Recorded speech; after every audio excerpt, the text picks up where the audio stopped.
আজকে তোমাদের বাংলার বাইরে একটু অন্যরকম অন্য স্বাদের একটা রেসিপি শেয়ার করছি। এটিও পুরনো দিনের রান্না।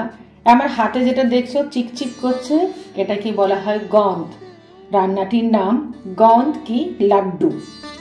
এটা তোমার পাঞ্জাব, হরিয়ানা, রাজস্থানের লোকেরা শীতকালীন সময় খেয়ে থাকেন।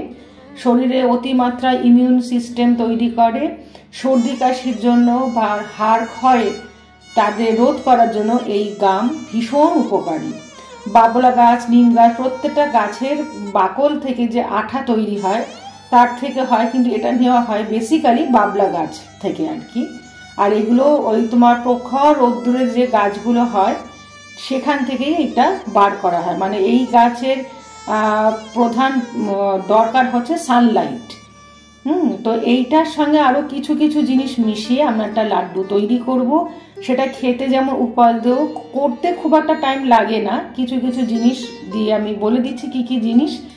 এখানে আমি 20 গ্রাম নিয়েছি, এডিবল গামও বলে। এর সঙ্গে আমি 1 মুঠো খেজুর নিয়েছি।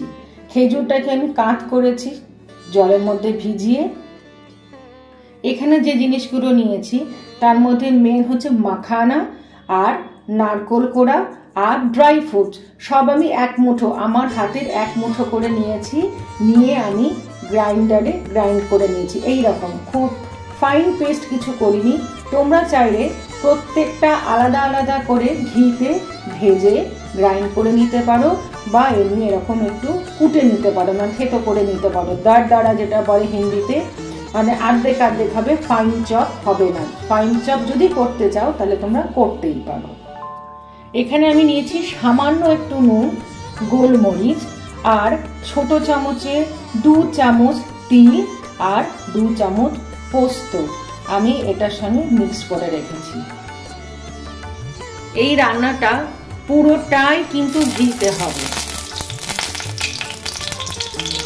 ঘিয়ের পরিমাণ একটু বেশি দিচ্ছি, লাগবে।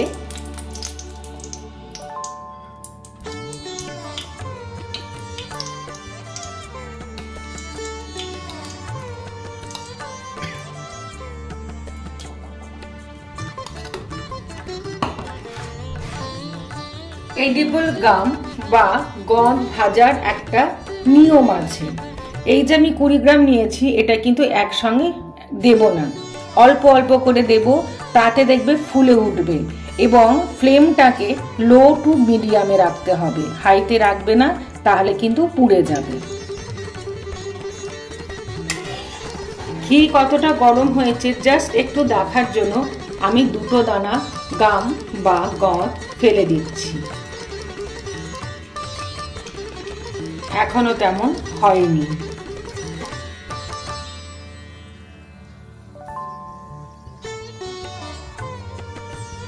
ঘি আমার এখন গরম হয়ে গেছে।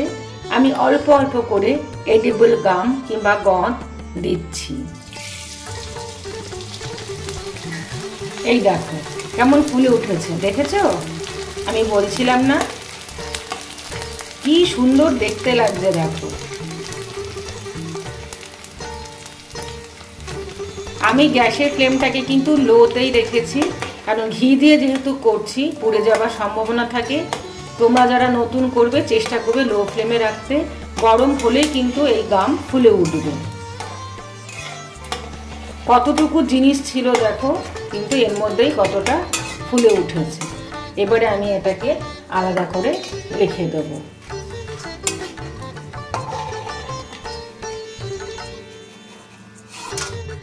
ছোট ছোট এডিবল গাম যেগুলো গন্ধ, সেগুলো কিন্তু এইরকম ভাজার পর ফুলে উঠেছে। আমি ছোটটা নিয়েছি বলে এতটুকু হয়েছে। গন্ধ এর থেকে বড় নিলে আরও জিনিসটা বড় হবে আর কি। এটাকে কী করবে, একটুখানি হলে ক্রাস্ট করে নেবে। যদি এইরকম খেতে চাও ভালো, তাহলে মুখের মধ্যে লাগবে, যাদের দাঁতে খেতে অসুবিধে তারা একটু এরকম ক্রাস্ট করে নেবে। এমনি মুচমুচে হয়েছে, কি ক্রাঞ্চি শব্দ হচ্ছে শোনো। এবারে আমি অল্প একটু বেসন দিচ্ছি, অল্প মানে খুব সামান্য। এই প্রসঙ্গে একটা কথা বলে রাখি, এটার একটা মাপ আছে। মাপ আছে বলতে আটা যা নেবে তার 1/3 মানে 3 ভাগের 1 ভাগ। আমি এখানে 1 কাপ পুরো আটা নিচ্ছি। তার একটুখানি আমি নিয়েছি বেসন। আমি প্রথমে বেসনটা একটু ঘিতেই ভাজতে দেব।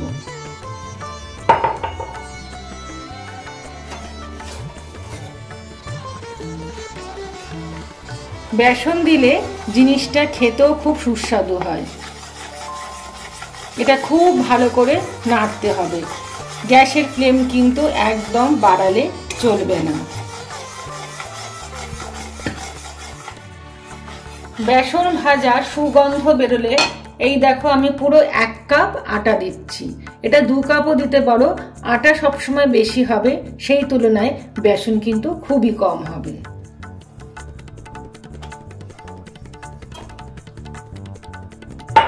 দিয়ে আমি আটা এবং বেসন খুব ভালো রকম ভেজে নেব। দুটো টেক্সচারই লালচে হবে। প্রয়োজনে আমাকে আরো একটু ঘি দিতে হতে পারে।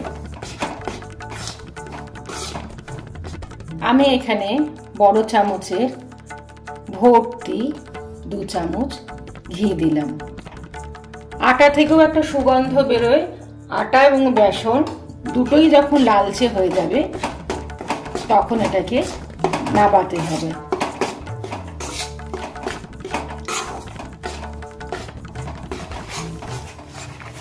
আটার বেসন ভাজা হয়ে গেছে। কড়াই থেকে খুব ভালো করে নাড়িয়েছি এবং কোনো ডলা যাতে ডেলা যাতে না থাকে। দেখবে দুটোরই খুব সুগন্ধ বেরোয়। তারপর এই কড়াই থেকে এরকম যখন ছেড়ে আসবে তখন কিন্তু এই দুটো আমরা নামিয়ে দিচ্ছি। সামান্য একটু ঘি নিয়েছি। আর এখানে আমি তোমাদেরকে বলেছি যে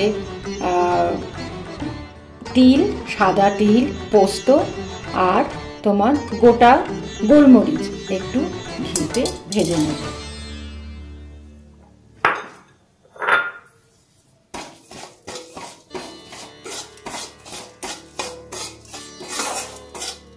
এইগুলোর মধ্যে আমি আগে যে তোমার রেখে দিয়েছিলাম ডাস্ট করে, semi dust makhana dry fruits আমি এখানে একটু দিয়ে দিচ্ছি।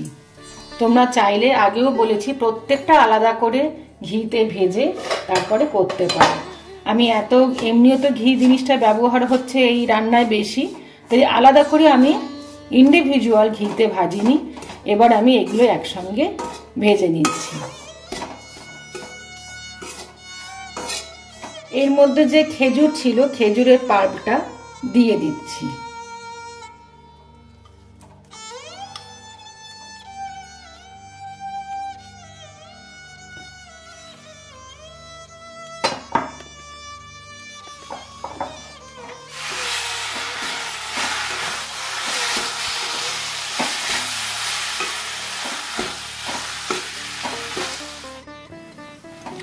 আমার এগুলো ভাজা ভাজা হয়ে গেছে। আমি এবার যেখানে গম, আটা আর সব রেখেছি আমি সেগুলো এক জায়গায় জড়ো করছি।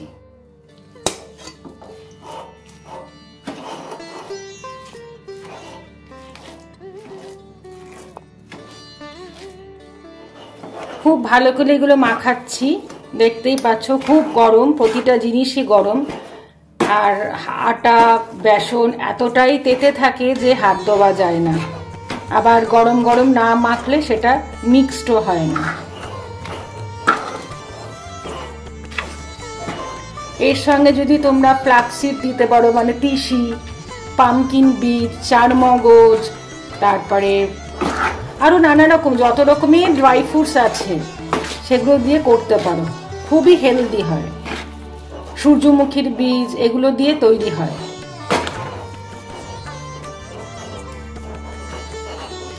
আমি অলরেডি খেজুর দিয়েছি, তাই মিষ্টির ভাগটা আমি একটু কমই দেব। তোমরা যারা চিনিতে করবে চিনি ডাস্ট করে নিয়ে দিও। আমার কাছে ঝুড়ো গুড় আছে, আমি সেটা দিয়ে করব এবং সেটা সামান্যই দেব। কেউ চাইলে এর ওপর মধু দিয়েও করতে পারো।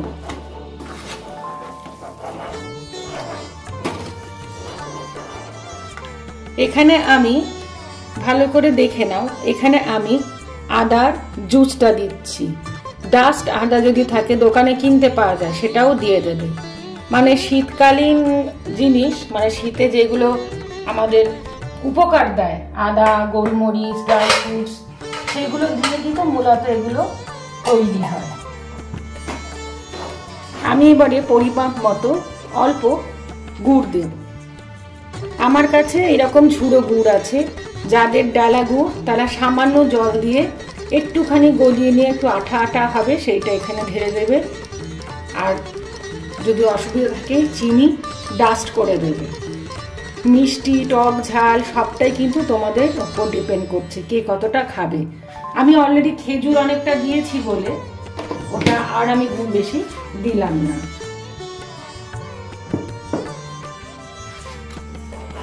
খুব ভালো করে নাড়াতে হচ্ছে।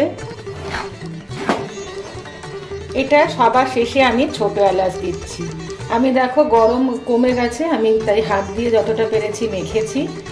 আর এখন এলাচ দিচ্ছি, দরকার হয়ে জায়ফল, জয়িত্রী গুঁড়োও দেওয়া যায়, বড় এলাচ গুঁড়োও দেওয়া যায়। খেতে সুস্বাদু হয়, অতি মানে উপকারী সেটা বলতে পারি। একবার করে রেখে দিতে পারলেই কিন্তু শীতকালে খেতে পাবে। খাওয়ার সময় হচ্ছে সকালবেলা ঘুম থেকে উঠে যে যার ওষুধ খেয়ে। তবে হ্যাঁ, মিষ্টি আছে, নানা রকম ড্রাই ফ্রুটস আছে, নারকোল আছে, সবার তো সবটা স্যুট নাও করতে পারে। যার যেটা স্যুট করবে না সে সেটা বাদ দিতে পারবে। এবারে আমি এরকম করে নাড়ু পাকাচ্ছি। বড় হয়, ছোট হয়, নানা রকম সাইজের হয়, তবে পুরোটাই কিন্তু ঘিতে হবে।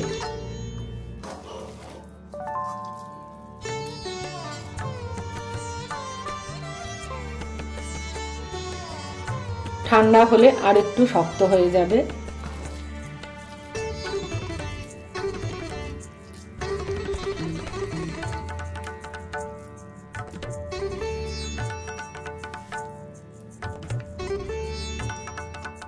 তৈরি হয়েছে আমার গদের লাড্ডু বা এডিবল গামের লাড্ডু।